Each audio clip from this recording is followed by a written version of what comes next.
Banner এবং হেডলাইনে আমি দিয়েছি যে পল কাপুর এবং আমাদের নেত্রী জননেত্রী শেখ হাসিনার বৈঠক বা ফোনালাপ হয়েছে কিনা একটা প্রশ্নবোধক চিহ্ন রেখেছি। তো আপনারা জানেন যে গত দুদিন যাবৎ মিস্টার কাপুর উনি বাংলাদেশে আছেন। তো কাপুর বলতে আমরা বাংলাদেশে একটা জিনিস যে আগে দিতাম কাপড়ে চোপড়ে দেওয়া হতো, বাংলাদেশে এখনো পাওয়া যায় না, কর্পূর একরকম গন্ধ, পোকামাকড় থাকে না। এবারটা ওই রকমই একটা জিনিস। কাপুর, কাপুর না কর্পূর আল্লাহ জানা। তো পল কাপুর সাহেব আসলেন, আইসা বিএনপির মন্ত্রীদের সাথে বসলেন, পররাষ্ট্রমন্ত্রীর সাথে বসলেন, এরপরে জামাত নেতাদের সাথে বসলেন। কিন্তু দুর্ভাগ্যজনক একটা ঘটনা কি জানেন, সবাই বলেছিল যে এই যে আমাদের ন্যাশনাল কন্ডম পার্টি যেটা আছে সেটার সাথে বসবেন, কিন্তু সেটার সাথে শেষ মুহূর্তে যে এম্বাসি বাতিল করে দিল। তো আসলে এটা হয় যে এটা পৃথিবীর কোনো দেশে এরকম একটা হাই প্রোফাইল মিটিং যখন হয় হাই প্রোফাইল কারোর সাথে, আর সেটা যদি একদম শেষ মুহূর্তে বাতিল করে দেয়, তার মানে কিন্তু যার সাথে মিটিং হচ্ছিল তাকে কিন্তু ইঙ্গিত দিয়ে দেওয়া যে আপনারা আর আমার দরকার নাই, আপনি আমার জুতা চাটেন। তো এনসিপির অবস্থা এরকম, আর বাতিল করে দিল।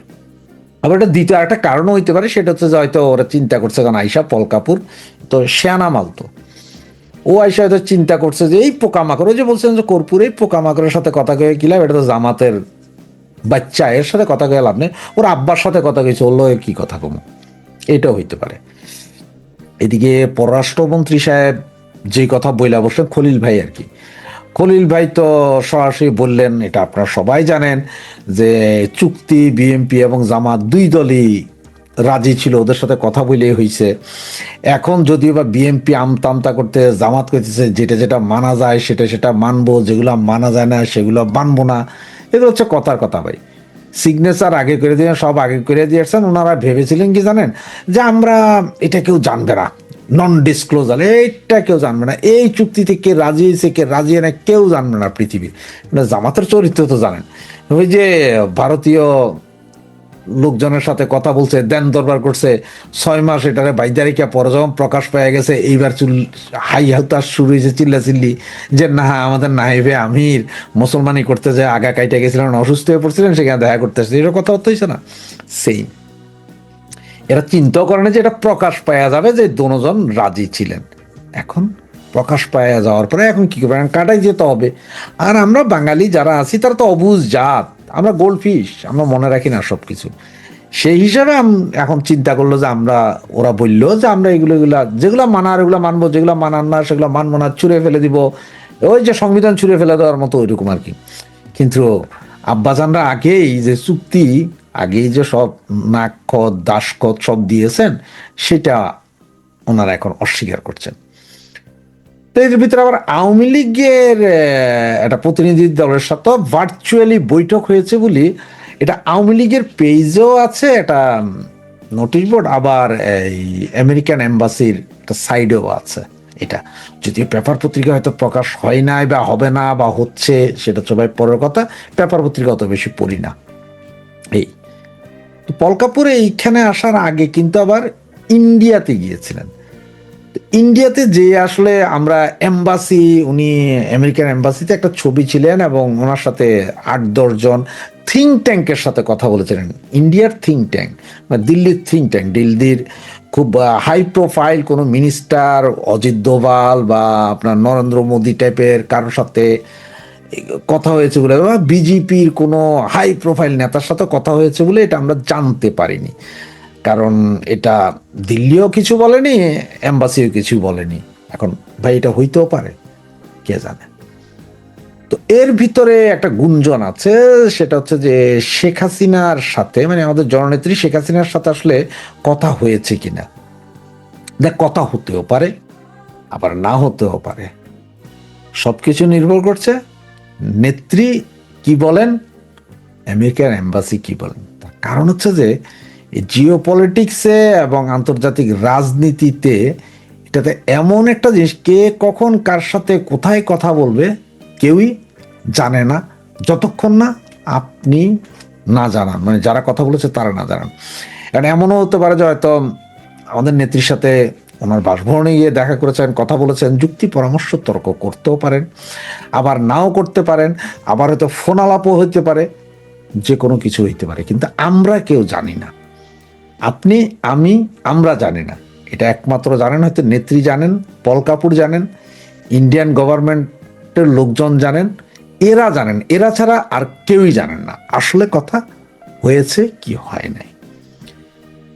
তো কারণ হচ্ছে যে এখন আপনারা তো বলতে পারেন যে ভাই তাহলে কথা হয়েছে কি হয় না এটা কেউ জানে না, তাইলে আপনি লিখলেন কেন? হ্যাঁ, আমি এই জন্য আমি প্রশ্নবোধক দিয়েছি। ওই যে দেখেন, এটা জানবো কিভাবে? জাস্ট একটু আপনার 3-4-5 দিন আগের একটু কথা, বাংলাদেশ ঘুরে যান। খলিল সাহেব যদি না বলতেন যে বিএনপি এবং জামাতের সম্মতিতেই 9 তারিখের চুক্তি হয়েছে, তাহলে আপনি, আমি, আমাদের কারো পক্ষে জানা সম্ভব হইতো যে চুক্তি হয়েছিল, এরা দুই গ্রুপ জানতো, বা এর আগে যে চুক্তিগুলো হয়েছে নন ডিসক্লোজাল, ওগুলো যদি আজকে যদি প্রকাশ তো পায় না, এখনো কি কি ওখানে আইন আছে, ল আছে, এগুলো তো আমরা জানি না, কারণ এটা প্রকাশই হয় না, আমরা জানবো কিভাবে? এইটা প্রকাশ হয়ে গেছে, আমরা জানছি। তার কারণ হচ্ছে যে এখানে আরো 2টা চুক্তি হওয়ার কথা, স্ট্র্যাটেজিক আরো 2টা চুক্তি, সামরিক চুক্তি হওয়ার কথা, যে 2টা চুক্তি আমাদের নেত্রীর সাথে করার চিন্তা করেছিল বা প্রচুর প্রেশার ছিল, হয় নাই। তবে এইখানে পল কাপুর একটা কথা 2 দলকেই বুঝাই দিয়েছে, মানে আপনার জামাত এবং বিএনপিকে, যে আওয়ামী লীগকে রাজনীতি করার সুযোগে দিতে হবে বা ব্যবস্থা করতে হবে। আর সেটা কিভাবে ব্যবস্থা করবে বা কিভাবে আসবে, সেটা এই দলগুলোরই বলতে হবে, বিএনপি বা জামাতকেই বলতে হবে কিভাবে। তার কারণ হচ্ছে যে এই দুটা দলই তো রাজি ছিল যে আওয়ামী লীগকে ব্যান করে দেবে, কারণ আওয়ামী লীগ যদি থাকতো মাঠে তাহলে তো নির্বাচন করে আসাটা খুবই কষ্টকর হতো। তো কষ্টকরটা যাতে না হয় সেই জন্য ব্যান করা হয়েছে।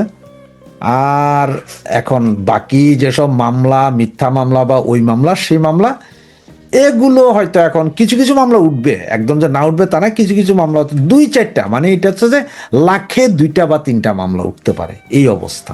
আপনার শতে নিয়েন না, এটা লাখে 2-1টা হতে উঠতে পারে, 2-1টা হতে নেগোসিয়েট হতে পারে, এইটা কিন্তু পুরোপুরি না। তবে নেত্রী আসলে সেটার সিস্টেম আলাদা হবে। আর 26শে মার্চ যেহেতু মহান স্বাধীনতা দিবস, সেই দিবসের সময় নেত্রী বলেছেন সর্বশক্তি প্রয়োগ করতে, ফুল দেওয়ার জন্য। সেই 7ই মার্চের ভাষণ আসলে আমরা প্রত্যেক জায়গায় চালাতে পারবো কিনা সেটা যেমন চিন্তার বিষয় এখন। তবে একেবারে যদি নাও পারি তাহলে অন্তত ঘরে ঘরে চালাই না, আমরা ঘরে ঘরেও যদি টিভিতে, ইউটিউবে বা মোবাইলে চালাই তাও তো হবে। কারণ আমার ঘরে যখন আমি চালাবো, সাউন্ড করে চালাবো, এটা আশপাশে আর 2-4টা ঘরে শুনবে, সেটার হলেও চালাই। একটা সময় আমরা করতাম কি জানেন, পুরো এলাকায় বিএনপির রমরমাকার অবস্থা, কোনো প্রোগ্রাম করতে পারতাম না, হয়তো কোনো একটা মাঝখানে কোনো একটা বিল্ডিংয়ে যায় চালাইয়া দিয়া ব্যাপক আওয়াজে চালাইতাম, চালাইলেও এটা সারা জায়গায় ঘুরতো। বিএনপি তো আধা ঘন্টা পরে এসে মাইক টাইক ভাঙচুর করে দিত, তাতে কি সারাদিনের জন্য মাইক নিয়ে আমরা তো আধা ঘন্টা চালাইতে পারছি। এইভাবেও রাজনীতি হয়েছিল, এবারও তো হবে ওই রকম। তো এই হচ্ছে যে কাহিনী। আসলে যেহেতু ওই যে বললাম যে 2 দলের সাথে না, 3 দলের সাথেই কথা হয়েছে, কিন্তু এনসিপির সাথে কথা হয়নি, তাদেরকে বাতিল ঘোষণা করা হয়েছে। সুতরাং দেখা যাক আগামী 12 তারিখের পরে, মানে প্রথম অধিবেশনটার পরে আসলে কি কি আসে, সেটা আমরা বুঝতে পারবো। আমার প্রিয় মাদ্রাসার শিক্ষার্থীরা তাদের জজবা দেখাচ্ছেন, বেশ তালে রয়েছেন, কি নিয়ে সেটা বোঝার চেষ্টা করেছি অনেকক্ষণ ধরে, কিন্তু বুঝতে পারিনি। প্রিয় দর্শক, আপনারা যদি বুঝতে পারেন আমাকে একটু সাহায্য করবেন। শুনুন ভিডিওতে আসলে কি তারা বলতে চাইছে, কেন তারা লাফাচ্ছে।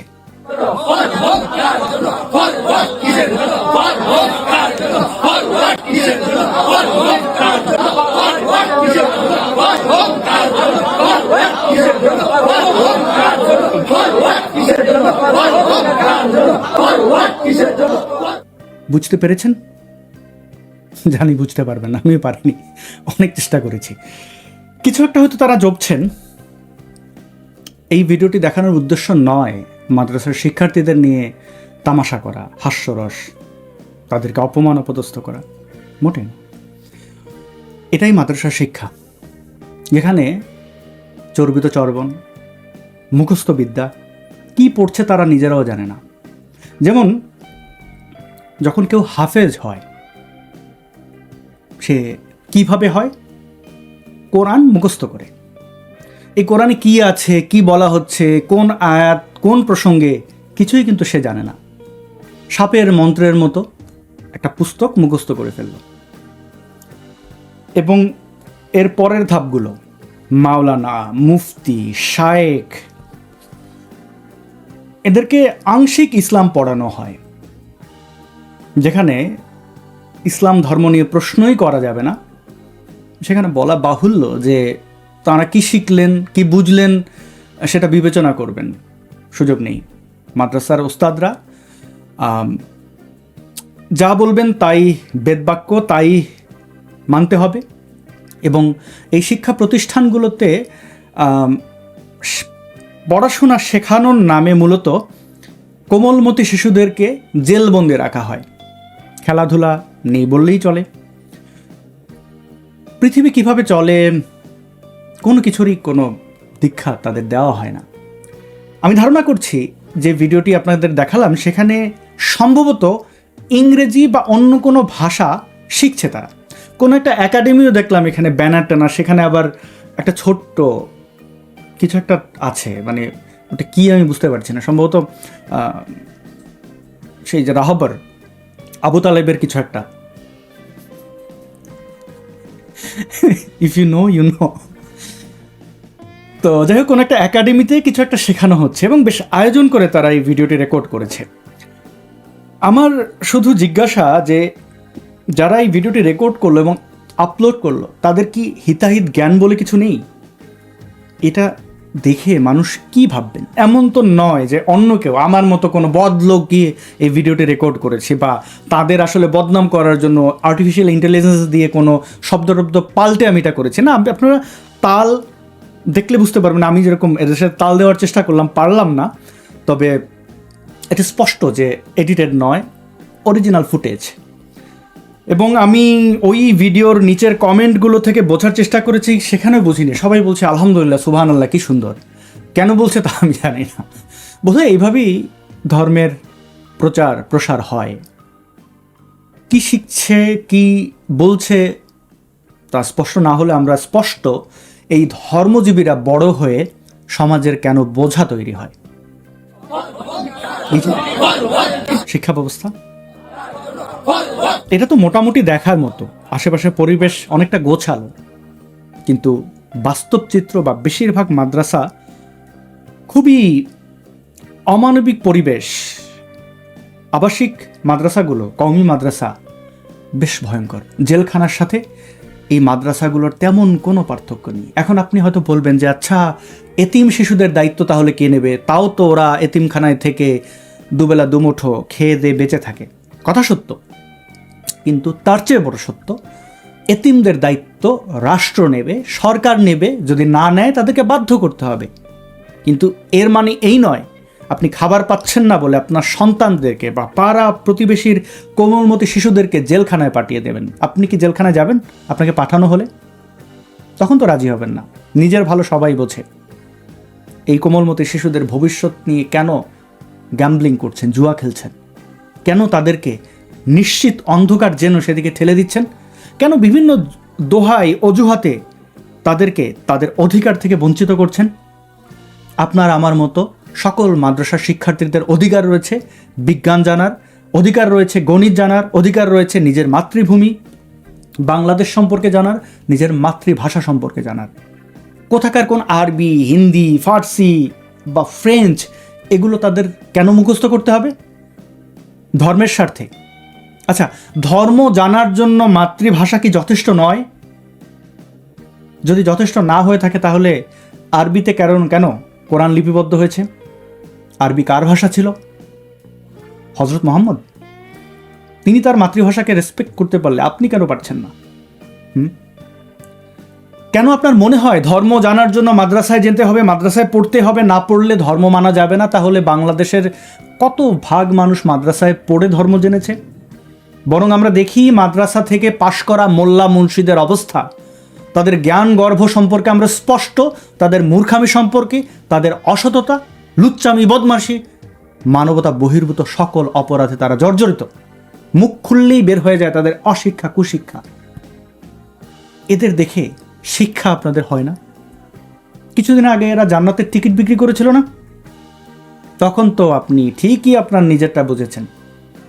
পাগলও কিন্তু সাঁকো পার হতে জানে, পাগলও কিন্তু রেল লাইনে গিয়ে মাথা ঢুকে দেয় না, গাড়ির নিচে, চলন্ত গাড়ির নিচে পড়ে না।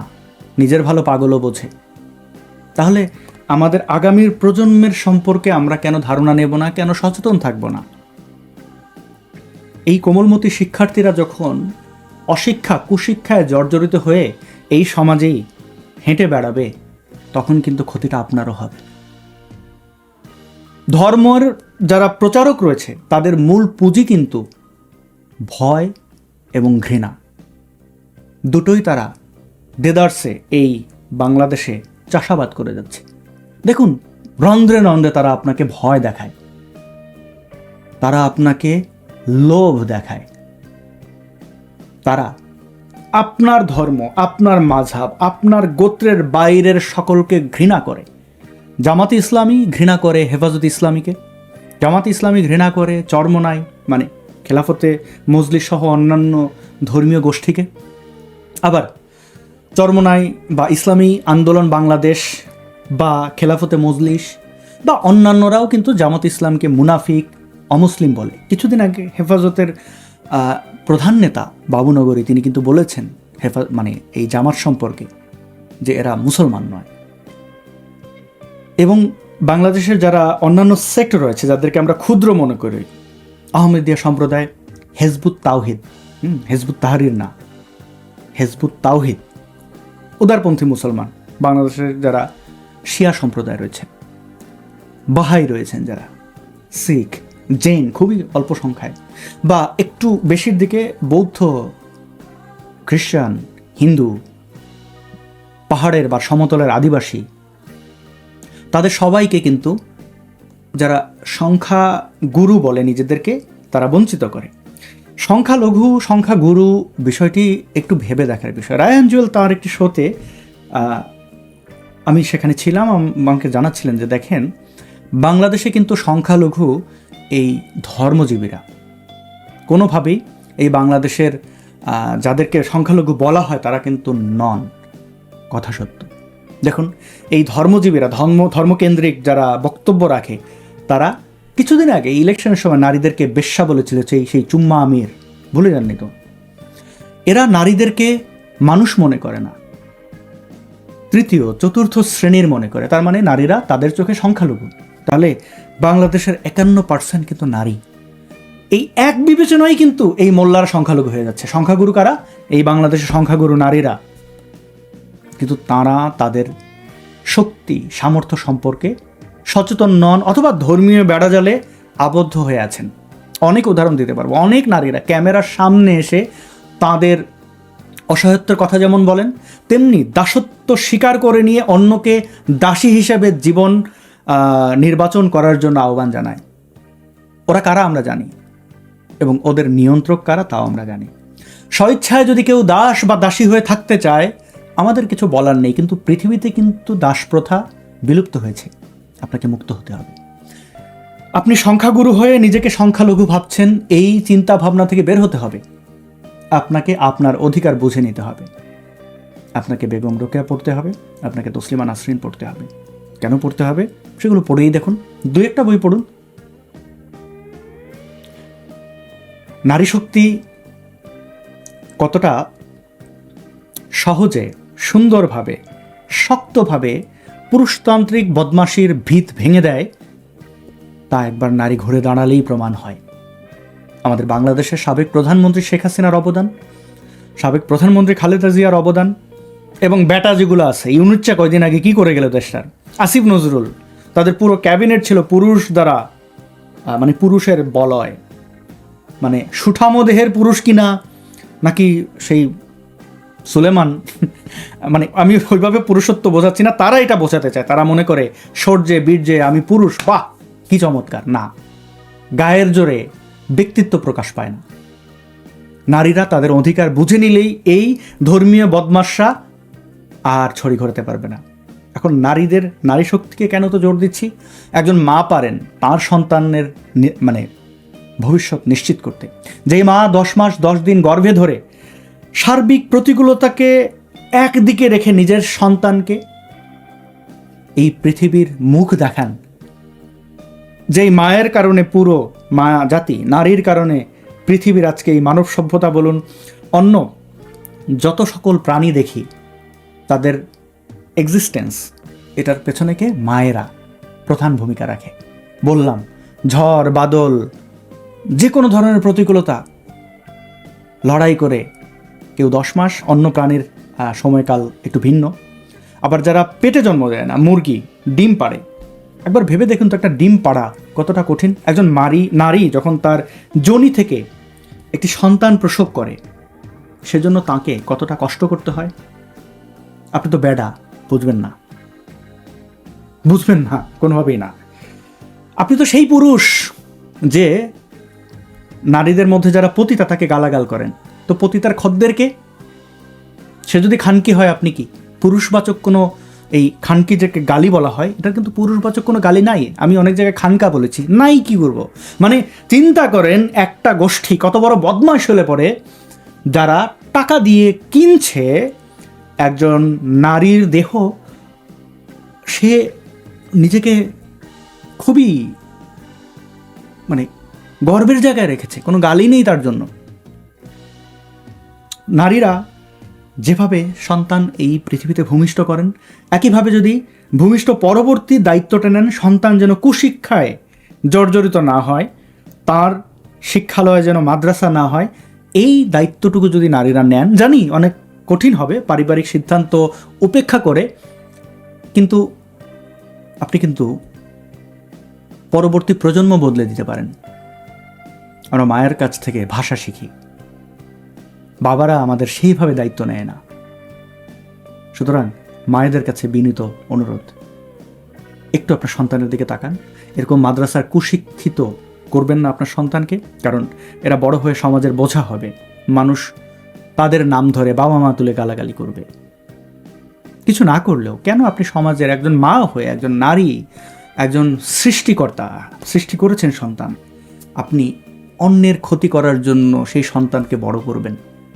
চলুন মায়েরা, বোনেরা, আমরা একটু সচেতন হই, এবং যারা ব্যাডা আছেন ভালো হয়ে যান।